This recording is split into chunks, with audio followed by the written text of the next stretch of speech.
गुरु की साजी निवाजी सास संगत जी, प्यार और सत्कार से कहिए धन निरंकार जी।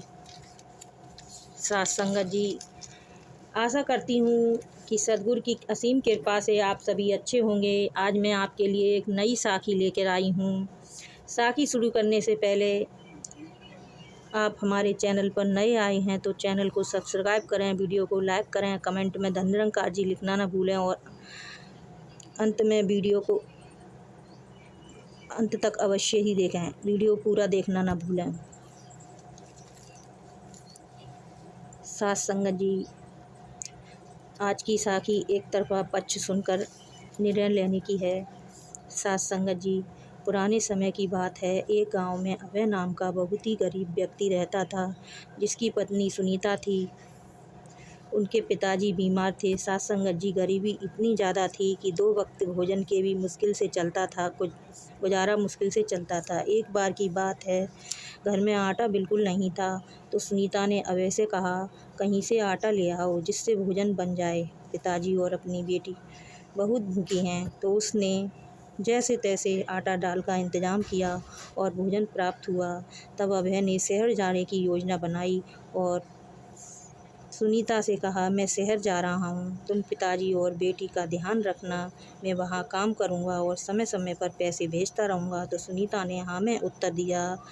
अभय शहर चला गया और उसने छोटा सा काम ढूंढ लिया, जिससे उनका गुजारा चलने लगा। धीरे धीरे उसने बड़ा काम तलाश किया और उसे एक अच्छी कंपनी में जॉब मिल गई। उसने कुछ पैसे भेजे और कुछ पैसे बचाए। धीरे धीरे लगभग 2 साल बीत गईं, तो उसने एक किराए का घर लिया और गांव वापस आ गया बच्चों को शहर ले जाने के लिए। जैसे ही वह गांव में पहुंचा तो वहां उसके पिताजी भीख मांग रहे थे, क्योंकि उनका मानसिक संतुलन बिगड़ा हुआ था। तो उसने पिताजी से कहा, पिताजी घर चलो। पिताजी बेटे को देखकर प्रसन्न हुए, उनके साथ चल दिए। अभय ने पिताजी को बाहर बैठा दिया और अंदर सुनीता को आवाज़ लगाई। सुनीता अभय को देखकर चौंक गई और वह बोली, आप। इतने में ही उसने एक थप्पड़ जड़ दिया। सुनीता यह देखकर हैरान हो गई। अभय ने कहा, मैं इतनी मेहनत करके तुम लोगों को सब कुछ दे रहा हूँ और तुमने मेरे पिताजी के लिए इस हाल में छोड़ दिया है। वह बाहर दर दर की ठोकरें खा रही हैं। सुनीता ने कहा, अभी अभी मैंने पिताजी को खाना दिया है, आप चलकर देखें, वह अंदर है। सुनीता अभय को अंदर पिताजी के कमरे में ले गई। वहाँ थाली लगी हुई थी, कुछ भोजन खाया था, बाकी ऐसे ही पड़ा था। तो सुनीता ने कहा, आप मुझे बताकर नहीं आए तो मैं थाली दिखाने के लिए लगा देती। अभय बाहर अपने पिताजी को लेने गया तो पिताजी पड़ोस में भोजन कर रहे थे। तो पड़ोसी ने बताया, तुम्हारे पिताजी की मानसिक हालत बिगड़ गई है, जिस कारण ये जगह जगह भोजन करने के लिए जाते हैं। हम तो इनकी मानसिक हालत जानते हैं, इसलिए इन्हें अच्छे से भोजन खिला देते हैं। तो अभय ने पिताजी को अंदर ले आया। उसने आराम करने को कहा, पिताजी से आराम करने को कहा। सुनीता के पास जाकर सुनीता से हाथ जोड़कर माफ़ी मांगी। सुनीता ने भी माफ़ कर दिया और अभय सभी को लेकर शहर चला गया।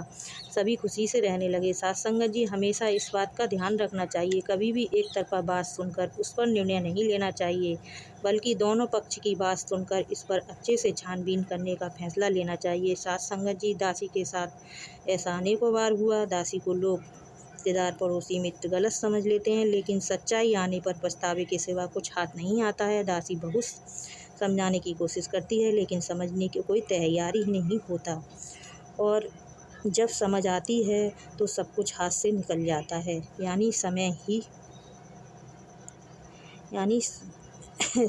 सब कुछ निकल जाता है, समय ही नहीं बचता। अब क्या करें जब चिड़िया चुग गई खेत। साथ संगत जी, प्यार से कहना, धन्यवाद।